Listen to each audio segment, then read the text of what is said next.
I'm just saying, I mean, and I respect her, you know, Todd, her husband, and everything like that, but I mean, you know, 5 kids, mid-40s, I mean, wow.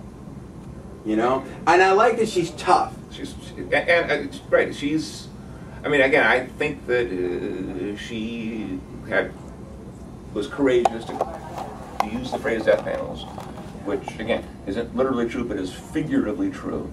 And that was, and it's going to save a lot of lives. She literally saved a lot of lives. Well, and that's what's so funny is that people, the left try to say, oh, she's stupid, she's not smart. But you know what?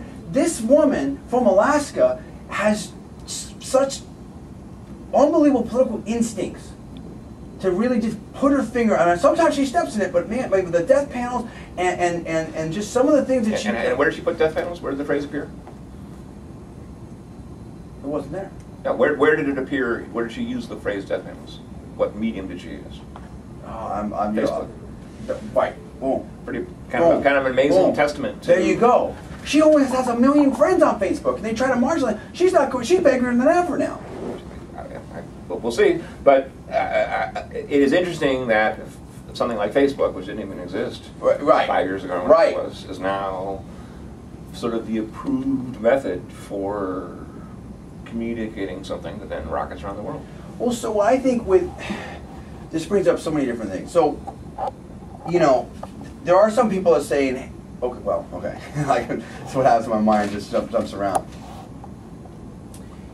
I think the problem that conservatives feel is that, you know, you need parties, and parties are more interested in winning and raising money and doing what parties do than as far as like issue, you know, politics a lot of times, whatnot like that. But I think that there's since Reagan, there's been a real, and Bush kind of sort of tried to do it, Bush W, a lack of people articulating the conservative message. Now the liberals always try to put that progressive message across, at least that's what it seems like from our side. And it's just this sort of disconnect. And I think Republicans for a long time have become like, we're just a little bit less democratic. We're just Democrat-like. We won't increase it by 5%. We'll increase it by 2%. And I think there's that. What is going? Do you agree with that? Do you see what I'm saying? I think part of the challenge is that the American people kind of like big chunks of what the government does. Mm-hmm. That's a, you know, everybody's entitled to their opinion, but it would appear that on an issue like, for example, Social Security, people like it. But there's a train wreck coming. Well, okay. A train wreck in 2041, but Social Security as a percentage of GDP is now currently like 4 or 5%. 4 or 5% unsustainable. Now, in 75 years, it'll be like 6%. We can look it up. Okay. It's Bush had a little object lesson in 2005. Yeah. When he controlled the Congress. Tried to do all this, and but it should have been changed. Not only was he defeated, but the Republicans lost the Congress the next election. Right. So because it was demagogue. Well, okay, all right. Again, this is like the healthcare debate. You say, listen, I have a wonderful plan for rationing and killing out granny. There's only one problem: the voters don't like it.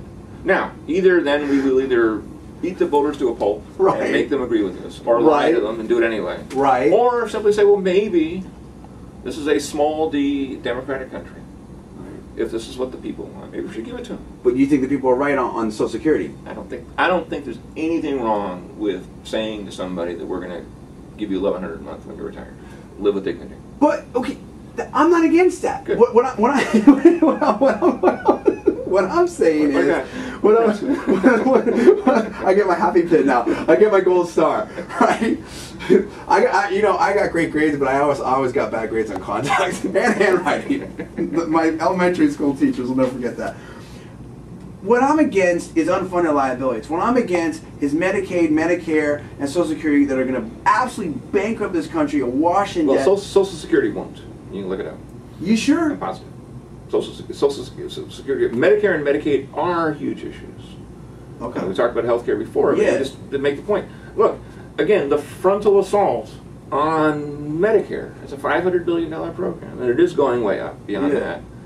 Of saying, well, okay, that's what Peter Orszag and Ezekiel Emanuel tried to do. Death panels. Wait. Okay. How's that playing?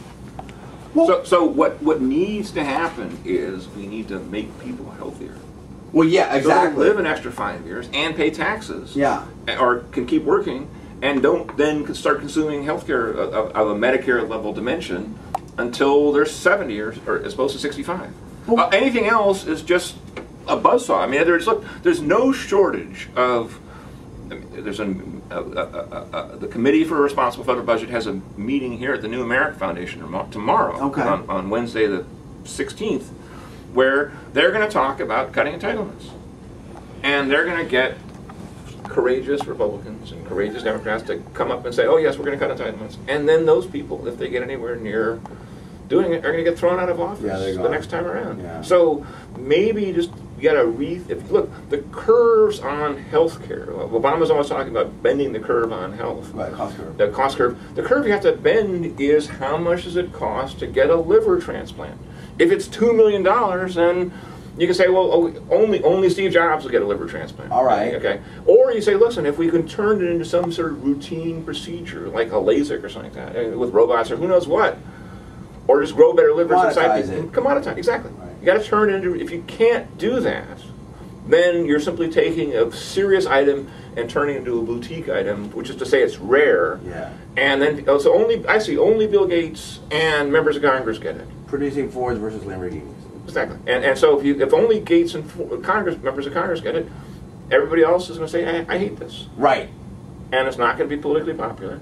And so, yeah, it is, you need to get over the hump of mass production on these issues to the point where look, you still want a Lamborghini, fine, but the people who have Ford, it's what you were saying before about, look, as long as I've got a Ford, I'm cool. I don't care if other people have Lamborghinis. Yeah. But if I don't have a Ford and all I see is a few Lamborghinis driving around, I'm pissed. Exactly. Yeah. So there's got to be some deeper thought given to these issues about how to cut these spending, because again, both the easy thing to do, and it sort of gives you the brownie points with sort of the elites, is, oh yeah, well, we'll of course do whatever we want. Right. But the peasants, we'll just let That's them, right. We'll just have them sort of die off or starve. That's right. Or well, it's just not the peasants. Just like all the idiots in Marin, we're for saving the environment, this and that, whatever, and we love animals, and no more pollution. But guess we're the only county where BART doesn't run. Which is the Bay Area Rapid Transit. Right. It's like here in D.C. at Georgetown, the metro doesn't run through. There's no stop. Of course not. Can't have that. Can't have that. Exactly. So, but aren't you against these unfunded liabilities where it's like, use it today as much as you want, and then the kids pay for it tomorrow? Wouldn't Social Security be better? I mean, I'm all for giving people that. Wouldn't it be better if it's like, hey, whatever you pay into it, this is basically your 401k. This is your public government 401k. What if the market crashes? Put it in bonds. Make it treasury bonds. At least you get a return. This is your money. You're going to go to your elderly relatives and say, listen, here, 30 salesmen are going to call you in the next week. Some are going to say, put it all on T-bills. Well, then what's the difference between that and what we have now? But the difference between what we have now is if we have another crisis like that, things go, because people will actually own their own stuff. But if it's T-bills, it's still government debt. It is government debt, but it's something that you own. It's because government is spending it. There's no lockbox. There's no Al Gore lockbox. Whatever. All we're doing is spending more and more money. In other words, it's a physical asset that you actually own. But you don't own it because you're not really entitled to spend it until you're 65. And then, in our wisdom, we're going to say, listen, you can't take your T-bills and go to Las Vegas and blow it, can you? Well, no, but that's no different than an IRA or some of these things. These penalties, you can set it up any way that you want to set it up. Exactly, you can set it up any way you want, but as long as you guarantee the elderly that they get a certain minimum standard of living, then you can do whatever you want. Well, yeah. But if you're not guaranteeing that, then they're not going to like it. I'm with AARP on this. I would not say, look, when you're old and sick and maybe you're losing your marbles on Alzheimer's and stuff, that's not the time to be getting phone calls from hustlers saying buy. Oh no one's saying that, Jim. Exotic. But you know what? I'll take your challenge, right? I would do this. I think what we need to do is say, listen, we can privatize Social Security or try some of it, privatize some of it, whatever like that. They've done all the models on it where you would have millions in retirement. Most people would have millions instead of nothing and $1,100 paycheck. They would have millions.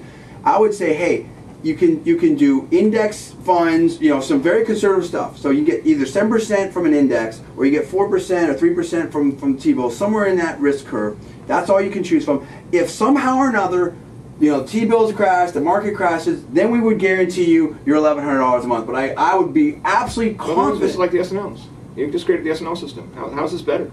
Because it's been, because what we're doing now is instead of 23 workers for one retiree living 1 or 2 years, we have like 2 or 3 workers for one retiree living 20 years. But that's a function of the age distribution of the country. It's a matter of property rights. It's saying, hey, you know what? It really is your money. Then you could go and have real claim on it, moral claim on it. Okay. I mean, to me, this is. You don't see it. This is just ideology masquerading as pragmatism. I mean, look, the reality is the country is good for paying people's retirement and not having them eat out of garbage cans. That's just the reality.